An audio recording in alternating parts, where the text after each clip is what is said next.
Welcome Taurus, it's May 2019, Dadhichi here from astrology.com.au. I'm curious and I'm asking a lot of Taurians this same question. How is this transit of Uranus now in your sun sign, especially with your sun return now, the solar return? Sun is now transiting Taurus through this month. I'm curious how it's been affecting you, particularly those of you that are born in the first few days of Taurus, as Uranus is now at 2 degrees and certainly pushing you into new directions, I'm sure. But is it affecting you positively, negatively? I'm curious. I'm more than happy to listen to what you have to say, because that can help me get a better bearing on the influence of this rather abrupt and unusual progressive planet. You notice your ruling planet with Mercury in your 12th house, a very luxurious, self-expending, charitable transit.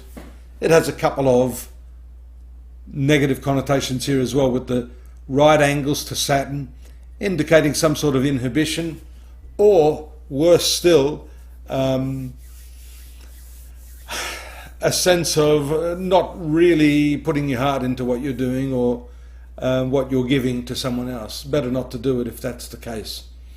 Let's start the animation on this. I'd like to just take a look at the activation of those planets on the 2nd and the 3rd, and then the new moon, which is followed quickly by Mercury into your sun sign. This is an important new moon, because it indicates, along with no doubt this Uranus influence, your desire to really come out of yourself now, to do something different, to show what you are, and to take some gambles, because Uranus is a rather progressive planet, and that challenges your instinctive, traditional security-mindedness in a way that is very unpredictable too. And that's another reason I'm curious as to how that's playing out in your life right now, Taurus.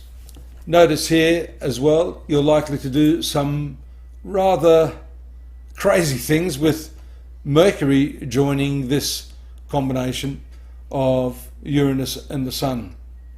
At the same time, around the 7th and the 8th, you've got that very animated Moon-Mars combination in your finance sector. And that's challenged because it's excessive, to say the least. When you've got the Mars-Jupiter opposition playing out, a new moon coming into the picture with your ruler in the 12th house, you're very, very excessive, likely to throw all cares to the wind, and you need to just be a little more measured in that respect. Also, take note that Mars is one of your ruling planets for love, and this is tied in with your finances. Mars does move out of that area if you keep your eye on the movement of Mars later in the month, but the transit of the moon against Saturn here in your 3rd house, then into the 4th house around the 11th, shows that you may be somewhat serious-minded in the way that you're presenting your ideas, but be careful that you don't send out the wrong signals, because this can show, with the association with the North Node, a certain amount of worry over it. Usually that's unfounded, so relax, take a deep breath, enjoy all of this energy here instead of this here. Then we see, have a look here, Venus and Mars actually create a very nice aspect around the 15th. These are the 2 transiting planets from your 12th house to your 2nd house. Now, that's interesting, because this can show expenditure on good things and things that can ultimately come back to you positively in terms of reinforcing your income. This period 16, 17, you may not be feeling the best. There are some tough aspects from Saturn and the node here in the 6th house of health and dietary issues around that date. Marital and romantic affairs are shown by the transit in the 7th house here, 18th and 19th. Here it's a full moon, so there's going to be a strong energy and focus on your loved one if you're married, your spouse or partner. business partnerships if that's more your focus at this time. And of course, very powerful, well thought out communications as a result of the Mercury trine Pluto Saturn. In fact, you'll be very, very intense. You must be careful that you present your case in a way that is not too demanding, and that's quite likely because the Moon and the Jupiter in your 8th house soften the blow, so to speak.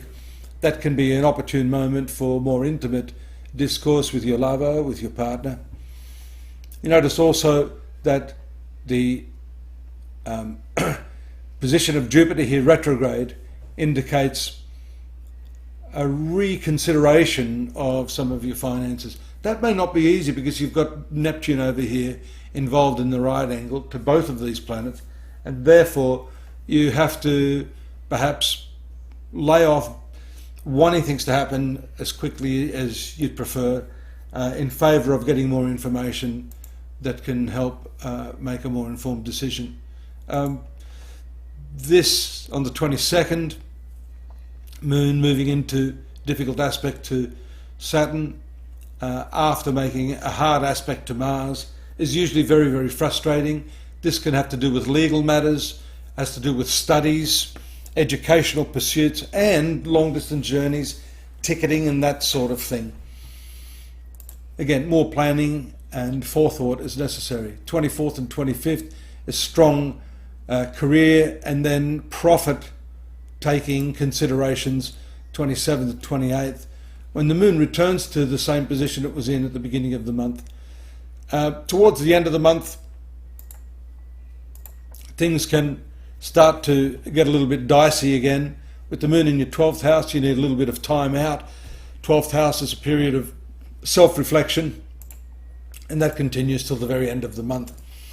Don't forget to stop in at astrology.com.au, where we've got the full gamut of what's going on over the month, with a more detailed list of aspects, and of course the day-to-day readings that you can get there.